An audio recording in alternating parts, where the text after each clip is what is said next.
Hey guys, it's Shayda. Today I'm going to be showing you how to do line shading with your artist pens.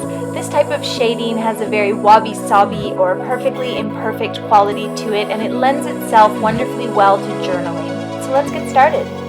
Start by showing you my new journal for the year 2017. So on the very first page here where I have my date, I've drawn a simple leaf design, and I did that in pencil. I went over it in artist pen, and then what really makes it pop is the line shading that I've gone and done inside of each of the leaves.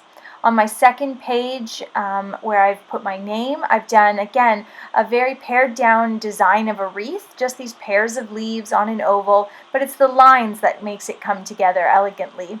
And then on my third page here, I want to start writing down some of my goals for the year 2017. So I've done a bit of a title page, and the letters have been shaded with simple lines.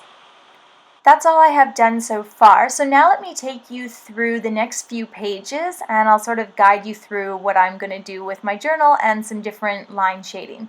I've got a very perfectly imperfect oval drawn here in pencil. I'll go over it with my Sharpie pen, and then I'm going to do those pairs of leaves all along the circle to make a wreath. This is a great way to do a wreath design if you feel like wreaths are a little bit unachievable. You can do simple pairs of leaves, or you can give them a little twig there and have them stick out a bit. You might add a berry or a flower, but basically you can keep it very, very simple. As you see I'm doing here, I'm doing pairs of leaves that are all pretty much the same size. I just vary the size ever so slightly.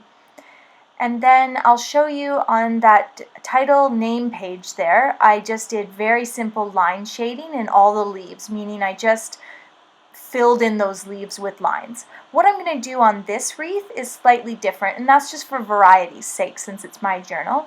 On this wreath, I'm going to add just veins, some veining to those leaves, and you can see me doing that here. So I'm drawing lines that represent the veins of the leaves. And by the time you've filled it all in, it looks really lovely. What I'll do now is write out some of my goals and resolutions in pencil, and that's just to make sure I get them centered, and then I'll go over them in my artist pen. Now as I flip my page here, you'll see I've sketched out a simple design of leaves, and I'm going to go over that pencil design with my artist pen, and the first thing I'm going to do is create a full contour drawing. And a contour drawing is just a drawing that has no shading or depth or shadow, so it looks like a coloring book. So I've done that, and once that's all finished, now I'll go back in and I'll add those lines. And the way I'm doing this line shading is very simply just drawing in lines as they move with the shape of that leaf. I'm not doing a huge amount of depth or shadow. I'm really just coloring using lines. And I'm also not trying to get them perfect. I think you'll really see what I mean about that wabi-sabi or perfectly imperfect. And the reason I'm not worried about getting them perfect is because I'm not trying to create a logo. I'm not a graphic designer. I'm just having fun trying to do some artwork for my journal.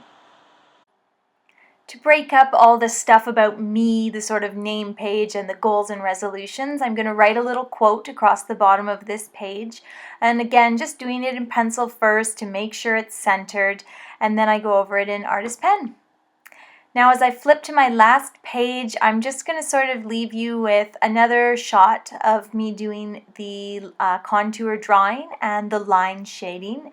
So here I am with my artist pen going over my pencil sketch, finishing up with a contour drawing. And from here, I just have the fun of adding those lines. If you're someone who does journaling or bullet journaling, or even if you just want to write out some of your hopes and goals for the next year, and you want to create some decoration on the page, I think doing simple shapes like leaves and flowers and then filling them in with these funny little lines is a great way to achieve that. Well, that's everything for today, guys. Thanks so much for watching, and I hope you'll click like and subscribe if you enjoyed the video. Enjoy the rest of your year 2016, and I will see you in the new year. I will be back January 6th with lots of new tutorials. Until then, Merry Christmas, Happy Hanukkah, and have a wonderful New Year.